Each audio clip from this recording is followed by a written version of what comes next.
Good evening, friends. Today, in this exam bulletin, I'm going to raise my concern for the Uttarakhand's cluster school policy. Is this a reform or ruin? The recent push by the government of Uttarakhand to implement the cluster schools across the state is being touted as the transformative leap in the education. Yet beneath this veneer of the innovation lies a stark of unsettling reality. Teachers in Uttarakhand, they are up in arms, not merely because of the displacement, but due to the erosion of the job security and the professional dignity. Remote villages, already grappling with the connectivity challenges, now face the prospect of losing the local schools, the lifelines of the literacy, and the cultural continuity. Think about it.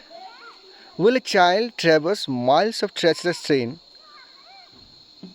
to reach the centralized facility? Or will they quietly slip through the cracks of the system that no longer sees them? And what about the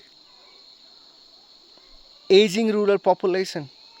This policy risks the accelerating youth migration from the villages, leaving the villages beside them desolate, hollowed up, and devoid of hope. Another thing, meanwhile, the LT teachers in Uttarakhand languish without promotion for decades, while we can see in their counterparts in other departments ascend the bureaucratic ladder thrice in a single career span. This is just not a disparity, it is institutional apathy. And think about it, who is steering the ship? A large number of schools continue to operate without appointment of principals, their vision adrift in administrative limbo. Every few years, see what the government is doing. We witness another grand experiment. First there were Adarsh schools, then adult schools, and now this cluster schools.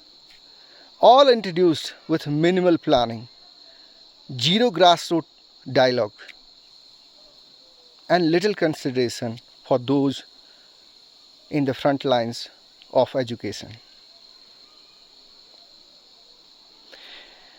Is this governance or a guesswork? The heart of education isn't in the infrastructure, I think. It is in inclusion. It is not about the consolidation. It is about the concern. It is about the connection. We need the consultation, clarity and compassion, not the top-down dictates masquerading as reforms. Let us raise our voices, not out of the rebellion in our mind, but out of the concern for the soul of our health. Thank you.